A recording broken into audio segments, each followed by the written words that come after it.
Au début de la Seconde Guerre mondiale, l'Islande fait encore partie intégrante du Danemark, qui s'est déclaré neutre au début du conflit entraînant l'île avec lui.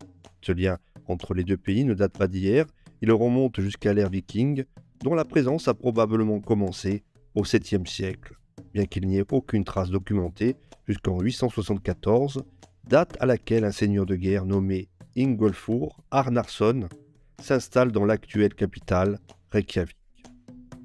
En 930, de nombreux chefs, jusqu'alors maîtres de leur seul clan, décident de créer une assemblée, l'Althing, le plus vieux parlement du monde. S'ensuit une période d'indépendance entre le Xe et le XIIIe siècle, connue surtout grâce aux sagas. À cette période intervient aussi l'évangélisation des Islandais qui passent du paganisme nordique au christianisme sous la pression du roi norvégien Olaf Tryggvason. Cependant, des conflits internes finissent par affaiblir le pays qui devient en 1262 une colonie du royaume de Norvège. Avec la fin de l'union de Kalmar, en 1536, il passe sous domination du Danemark, qui s'empare bientôt du commerce local et impose la réforme protestante. 13 ans plus tard, le royaume de Danemark-Norvège est officiellement créé, comprenant ses possessions d'outre-mer, Islande, îles Féroé et Groenland. Au XIXe siècle, les guerres napoléoniennes ont de nouveau chamboulé les frontières.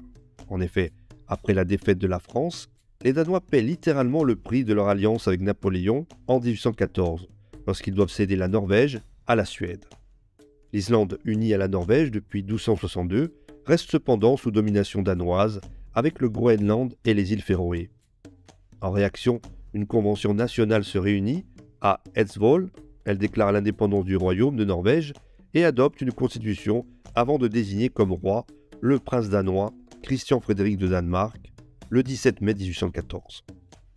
Un compromis est finalement trouvé et fait de la Norvège un royaume distinct, mais en union personnelle avec le roi de Suède Charles XIII. Toutefois, depuis 1810, c'est le prince héritier de Suède, Charles Jean, qui joue un rôle décisif. Ce dernier est un ancien maréchal d'Empire de Napoléon, Jean-Baptiste Bernadotte, qui prend fait et cause pour son nouveau royaume et mène une brève campagne en Norvège pour réunir les deux couronnes. Il devient roi en 1818 sous le titre de Charles XIV Jean. De nouveaux courants politiques apparaissent en Europe après la Révolution de Juillet en France et l'arrivée d'un roi plus libéral. Les vagues de cette révolution se font sentir jusqu'au Danemark. Ainsi, à partir du milieu du XIXe siècle, des mouvements indépendantistes voient le jour en Islande. C'est dans cette effervescence politique que le Danemark accorde à l'Islande l'autonomie ainsi qu'une constitution propre en 1874. Une lutte qui ne cesse de conduire irrémédiablement l'Islande sur le chemin de l'indépendance, alors que les prémices de la Première Guerre mondiale se font sentir. Déjà l'année 1904 avait constitué un tournant important dans la lutte pour l'indépendance.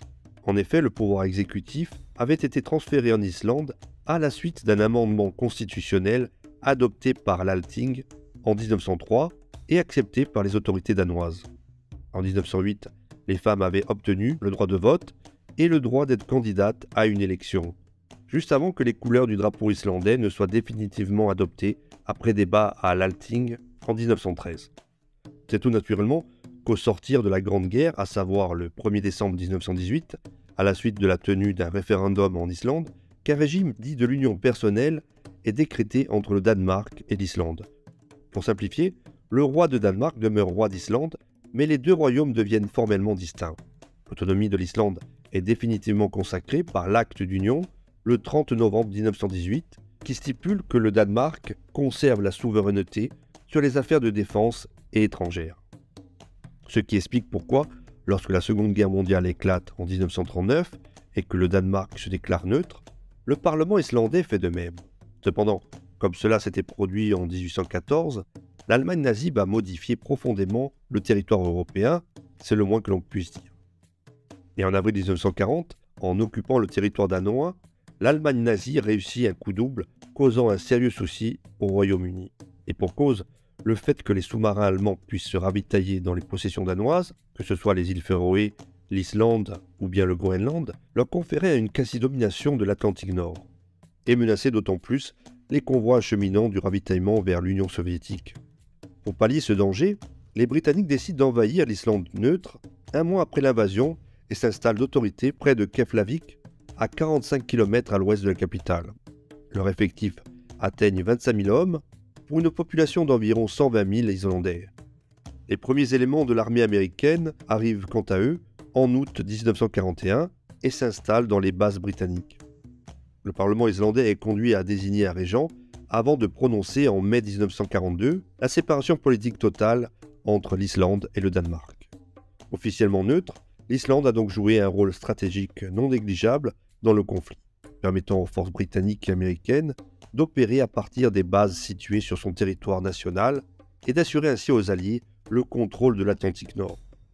Bien que l'Oberkommando der Wehrmacht ait prévu d'envahir l'Islande, le plan étant connu sous le nom d'opération Icarus, ce même plan est abandonné en raison de problèmes logistiques. Une seule escarmouche se produit sur le territoire islandais durant le conflit mondial lorsqu'un Focke-Wulf FW-200 de la Luftwaffe, stationné en Norvège, attaque et coule le pétrolier britannique SS El Grillo le 17 février 1944, ne provoquant toutefois aucune perte. La même année, un référendum est organisé dans la foulée pour déterminer si la population approuve la sécession. Sur les 98,6% des votants, 97,3% se prononcent pour le oui. Le 17 juin 1944, jour du 133e anniversaire de la naissance du nationaliste Jon Sigurðsson, le Parlement islandais proclame la République. Sven Björnsson en devient le premier président et la nouvelle République est reconnue par les puissances alliées et l'Union soviétique. Le roi Christian X, souverain du Danemark, occupé par les Allemands, s'incline devant le fait accompli et envoie ainsi un télégramme de félicitations au peuple islandais. La principale tâche des différents gouvernements qui vont se succéder après la proclamation de la République sera d'assurer l'indépendance d'avec le Danemark.